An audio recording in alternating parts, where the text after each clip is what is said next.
जन्नाती की तजवीज़ पर मैं गौर करते हुए आयतुल कुर्सी पढ़ने लगा। न जाने उस वक्त मुझे अजीब सा डर क्यों लगने लगा था। शायद इसकी वजह यह थी कि मैं पहली बार किसी नारी मखलूक का सहूलतकार बनकर एक मुसीबत ज़दा की मदद करने जा रहा था और मुझे ये नहीं मालूम था इस काम की बारीकियाँ क्या होती हैं। जन्नाती ने मुझे इशारा किया और मैंने बाबर हुसैन को फ़ोन मिला दिया। दूसरी ही बेल पर उसने फ़ोन अटेंड किया। अस्सलाम वालेकुम शाहिद भाई। बाबर हुसैन की आवाज़ मसरत से लबरेज थी। वालेकुम अस्सलाम, क्या हाल है जनाब? मैंने पूछा। इस दौरान मुझे अपने कांधों पर और सर पर हल्का हल्का सा दबाव महसूस होने लगा और आवाज़ में घुटन सी महसूस हुई। अल्लाह का शुक्र है भाई, मैं तो आपके फ़ोन का इंतज़ार कर रहा था। आप जानते हैं हम किस करब से गुजर रहे हैं। उसकी आवाज़ में करब उमड़ आया। अल्लाह खैर करेगा, आप मुतमिन रहें मेरे भाई, मैं अपनी कोशिश करूंगा कि आपकी मदद हो सके। मैंने उससे तसल्ली दी। इस लम्हे मेरे कांधों से बोझ उतर गया और आवाज़ भी बहाल हो गई। लेकिन दूसरी जानब बाबर हुसैन की आवाज़ में लर्ज़श ही मुझे महसूस हुई। पहले तो मुझे लगा उसे अपने दुख याद आ गए हैं और ये ऐसा लम्हा होता है जब कोई दिलासा देने वाला कांधा मिलता है, कोई दिल पर धीरे से हाथ रखता है, सर पर दस्ते शफ़क़त फेरता है और हमदर्दी का फसूम फूंकता है तो दुखिया दिल भर आता है। बाबर भाई, बाबर हुसैन कदरे ठहर कर बोला, ये मुझे क्या हो रहा है? क्यों, क्या हो रहा है? मैंने पूछा तो कहने लगा, मेरा सर चकरा रहा है और ऐसे लग रहा है जैसे किसी ने मुझ पर मनो बोझ डाल दिया हो। भाई मेरा दिल घबरा रहा है। और मैं इसके बाद उसका फ़ोन बंद हो गया। जन्नाती, मैंने फ़ोन एक तरफ रखते हुए अंधेरे में उसे पुकारा, लेकिन मुझे कोई आवाज़ ना आई और ना कोई परछाई दिखाई दी। जन्नाती बाबा कहाँ हो तुम? मैंने उसे घूम कर फिर पुकारा, लेकिन जवाब में खामोशी और कमरे का अंधेरा मिला। कमरे से नागवार बू भी ख़त्म हो चुकी थी। शायद मैं इसी कश्मकश में गिरफ्तार रहता कि याद आया जन्नाती ने तो बाबर हुसैन की तरफ जाना था। जाहिर है इस वक्त वो उसके पास ही होगा। लेकिन फिर ख्याल आया अगर वो उसके पास पहुंच गया होता तो फिर बाबर हुसैन को क्या हो गया था? उसकी हालत क्यों गैर हो गई थी? इसका जवाब तो मुझे जन्नाती से ही मिल सकता था। मेरा ख्याल था जन्नाती अभी वापस आ जाएगा, लेकिन 20 मिनट गुजर गए और वो वापस नहीं आया तो मुझे कई तरह के वसवसे लाहक होने लगे। इस दौरान मुझे ये ख्याल भी आया क्यों ना मैं जन्नाती की गैर हाजिरी में गाजी की हाजिरी का वजीफ़ा पढ़ लूँ। ये सोचकर मैंने दोबारा वज़ू किया और अभी तस्बीह पकड़कर हिसार में बैठा ही था कि कमरे में धप की आवाज़ के साथ ही जन्नाती आ गया। इस बार वह पूरी तरह हाँप रहा था। मरवा दिया भाई जी, जल्दी से पंखा लगा दो, उसने चौबदार आवाज़ में कहा। एसी ना तेज़ कर दूं? मैंने उसकी हालत का अंदाज़ा लगाते हुए कहा तो इस लम्हा मुझे कमरे में बेतहाशा गर्मी का एहसास होने लगा। साथ ही दीवारों पर आड़े तिरछे ह्योले भी नज़र आने लगे। जो भी करना है जल्दी करो और मुझे लस्सी भी बनाकर पिला दो। जन्नाती की बात सुनकर मैं चौंका, लेकिन उस वक्त मैंने सवाल करना मुनासिब ना समझा क्योंकि उसका लहजा उलझा हुआ और थका हुआ था। मैंने एसी तेज़ कर दी और साथ पंखा भी चला दिया। यार वो लस्सी नहीं मिल सकती इस वक्त, दही नहीं है, अगर बोलो तो बाजार से जाकर ले आऊँ। नहीं तुम ना जाओ, मैं इसको बेचता हूँ, ये ले आता है, तुम पैसे दो वरना ये चोरी करके ले आएगा। मैंने जन्नाती के कहने पर 100 रुपया निकाल कर उसको दिया तो वो बोला 100 रुपये के दही से क्या बनेगा, 200 रुपये दो। वैसे भी ये जो काम करके आया हूँ इसके लिए तो दावत अलग से बनती है, सालम बकरे की हलीम खाऊंगा मैं। यार एक बकरा क्या, जितने कहोगे खिला दूंगा। मैंने उसे 200 रुपये दिए तो उसने एक ह्योले को अपनी ज़बान में कुछ कहा और वो गायब हो गया। भाजी आप जानते हैं क्या हुआ? जन्नाती की सांस उस वक्त बहाल हो चुकी थी। क्या हुआ? मैं उसके सामने हसार में बैठ गया।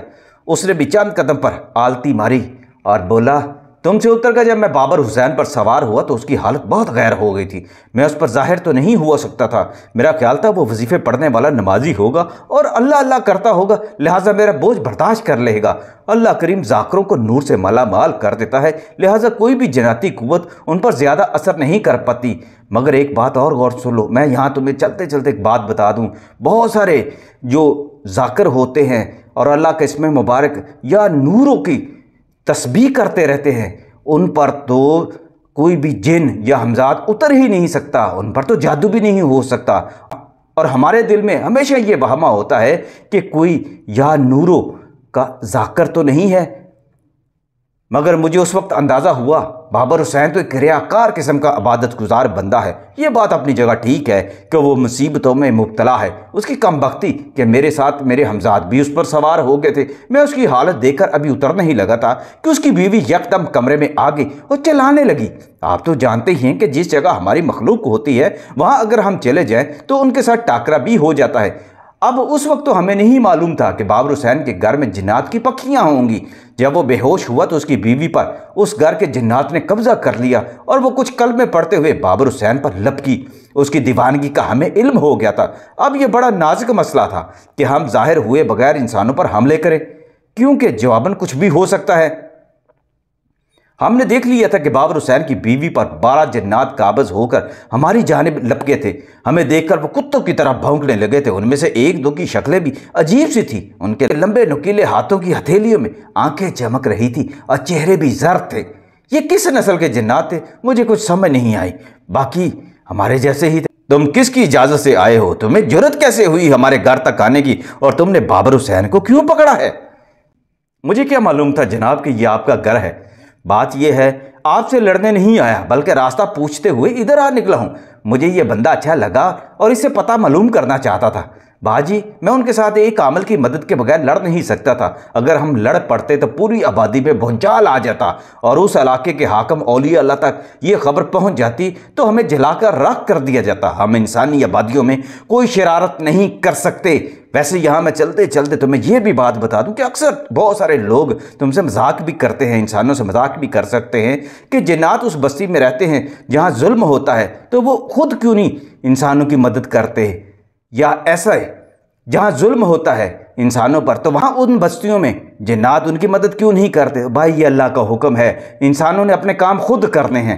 جنات صرف اللہ کے حکم سے آتے ہیں یا جب تک انہیں کسی اولیاء اللہ کی طرف سے ہدایت نہ ہو، یا پھر کوئی بدبخت عامل جو ہے وہ اس میں نہ آ پڑے، یا کوئی روحانی طاقتور انسان جو ہے وہ خود اس کے لیے دعا نہ کرے، التجا نہ کرے اور جنات کو اس کی ہدایت نہ کرے۔ یہ ایسے نہیں ہو سکتا۔ یہ اللہ کا ایسا نظام ہے، جو اس نظام سے نکلتا ہے میرے بھائی وہ مارا جاتا ہے۔ وہ کفریہ جنات ہی ایسا کر سکتے ہیں، ہم نہیں کر سکتے۔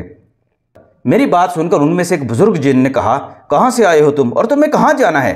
وہ بزرگ جن مجھے بڑی گہری نظروں سے بھی دیکھ رہا تھا۔ اس کے گلے میں سندوری مالا تھی جس کا مطلب تھا کہ وہ ہندو ہیں۔ میں سرکار بری امام کے مزار شریف پر حاضری دینا چاہتا تھا لیکن میں راستہ بھول گیا۔ اگر آپ راستہ بتا دیں تو آپ کی بڑی مہربانی ہوگی۔ میری التجا سن کر انہوں نے مجھے راستہ سمجھا دیا۔ دیکھ اب راستہ بھول کر ادھر کبھی نہ آنا، یہ ہماری سلطنت ہے۔ میں نے دیکھا کہ بزرگ جن کے پیچھے سے نکل کر ایک لال بگولا پری جوان جن زادی سامنے آ گئی اور گھور کر مجھے سمجھانے لگی، باپو کو تو تم پر رحم آ گیا ہے ورنہ مجھے تم جھوٹے اور مکار لگتے ہیں۔ اس کی بات سن کر نکیلے یک چشمی ہاتھوں والی مخلوق گھرا کر ہماری طرف لپکی تو وہ فوراً چیخی، نہیں انہیں کچھ مت کہنا۔ میں اس کا چہرہ اور خون بار آنکھیں دیکھتا رہ گیا۔ کیا حسین جن زادی تھی، الڑ، منہ پھٹ اور بدماش قسم کی۔ مجھے کسی ایسی ہی جن زادی کی تلاش تھی جو حسین بھی ہو اور بدماش بھی ہو۔ کیا بتاؤں باجی، اس نار کی ناری کی جوانی میں کتنی تڑپ ہوتی ہے۔ میں تو اسے دیکھ کر اپنا دل دے بیٹھا ہوں لیکن اس سمے وہاں ٹک نہیں سکتا تھا کیونکہ جناب نے پیچھے سے پڑھائی بھی چھوڑ دی تھی۔ لہٰذا میں نے نرم انداز میں کہا، ناراض نہ ہو اے شہزادی، میں ایک بھولا بھٹکا مسافر ہوں، جا رہا ہوں، قسمت ہوئی تو پھر ملاقات ہوگی۔ میں نے انہیں تسلی دی اور واپس آنے میں مجھے بڑی دقت کا سامنا کرنا پڑا ہے۔ جانتے ہو کیوں؟ کیوں؟ میں نے پوچھا تو وہ بولا، تمہاری غلطی کی وجہ سے۔ جناتی بولا، عجیب آدمی ہو تم، تمہیں کہا تھا آیت الکرسی پڑھتے رہنا تاکہ مجھے روحانی قوت حاصل رہے، لیکن تم نے پڑھنا چھوڑ دیا اور جان بچا کر واپس آنا پڑا ہے مجھے۔ تم نہیں جان سکتے کہ اس لاپرواہی میں میری جان چلی جاتی تو تمہیں کبھی معاف نہ کیا جاتا۔ میں کیا کرتا؟ میں سہمے ہوئے انداز میں بولا، فون کرتے ہوئے میرے کاندھوں پر بوجھ پڑ گیا تھا اور میں بھول گیا تھا۔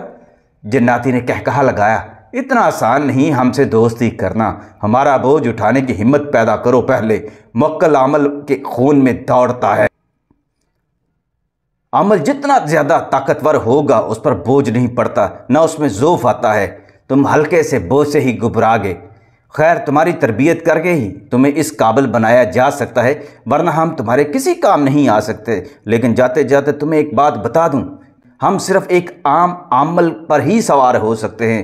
جو اللہ کا روحانی علم رکھنے والا عبادت گزار اور نیک بزرگ ہوتا ہے اس پر ہم سوار نہیں ہو سکتے۔